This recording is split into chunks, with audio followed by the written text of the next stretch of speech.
Hey everyone, I hope that your week is going well.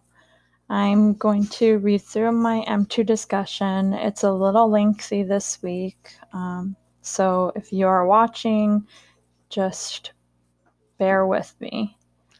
All right, M2 discussion. And here's a quote from a book called Zero. I found it interesting, so I just included it. The universe begins and ends with zero. Understanding zero as a concept. How well do students understand the concept of zero? Zero is often a difficult concept to grasp, not just for children, but for adults as well. The difficulties typically begin when children are very young because oftentimes children are taught to begin counting from one, not zero. Merritt and Brannon explain that children's understanding of zero develops in these stages. 1. Learn to identify the symbol for zero without understanding what the symbol means. 2. Learn that zero represents none or nothing, still failing to recognize that zero is a numerical value that occupies a place on the numerical continuum. And 3. Learn the relationship between zero and the other numbers on the continuum. Appreciate that zero is smaller than 1. Strategies. What are some effective strategies to help students conceptualize zero?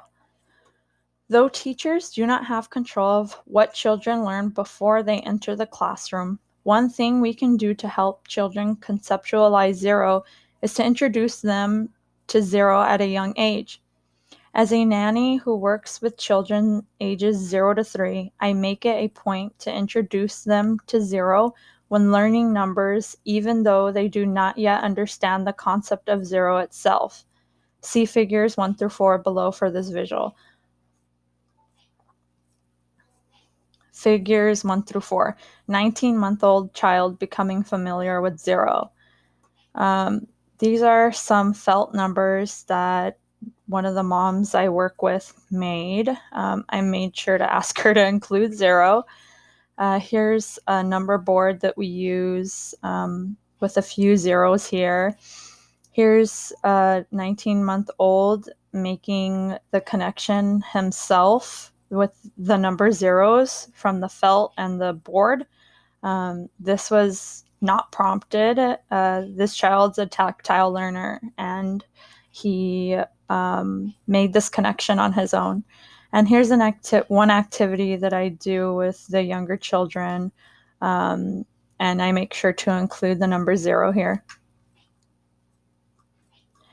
In Tuesday's lecture, Dr. Bravo showed us one way that we can help students conceptualize zero.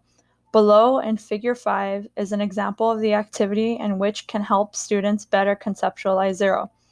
By having students complete this hands-on activity, students gain the understanding that 1, there are many numbers between 1 and 0, and 2, no matter how many times you break down 1, you will not get to 0. Classification and representation. Are students also struggling with representation and classification in math? Vaughan and Bose define classification as the ability to group or sort objects on the basis of one or more common properties. Typically, students are naturally interested in sorting, ordering, and classifying. However, these skills are not simple for all children.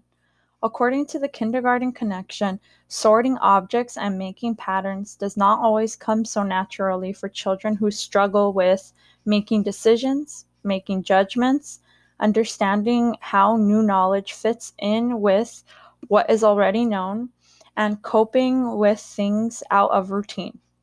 Further, if sorting and patterning skills have not been properly developed within a child, they will struggle with classifications.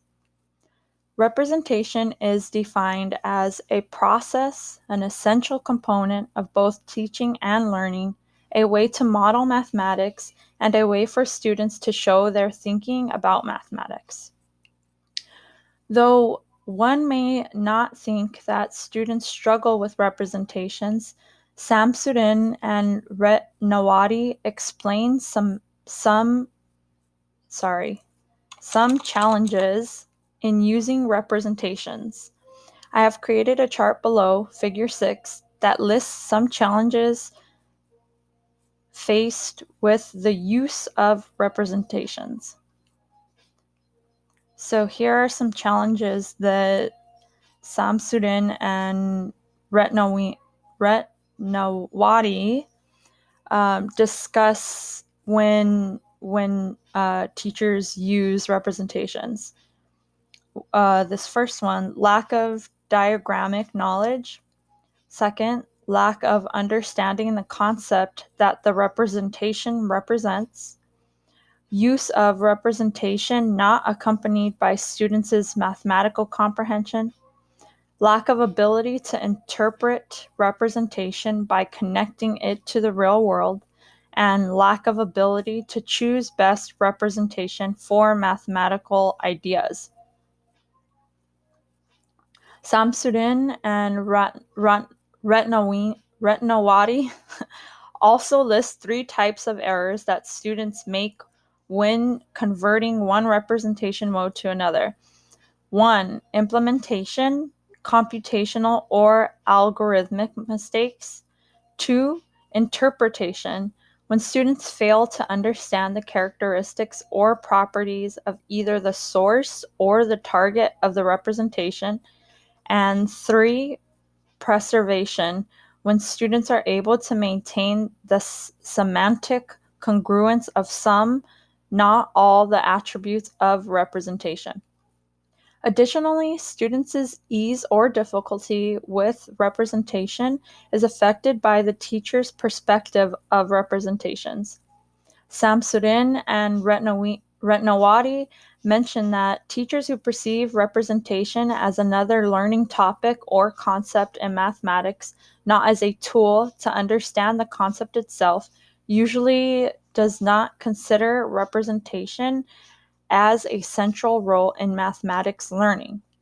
With representations, students are faced with multiple learning demands, including 1. The need to learn the format and operations of a representation. 2. The need to learn the relation between the representation and the concept being represented. And 3. The need to learn the relation between the representations. A failure of any of these learning demands may mean that the student will not receive the full benefits of the representation or representations. All right, well, that is my post for the week. If you made it till the end, thank you for doing so. And yeah, I'll see you guys around in discussions. Bye.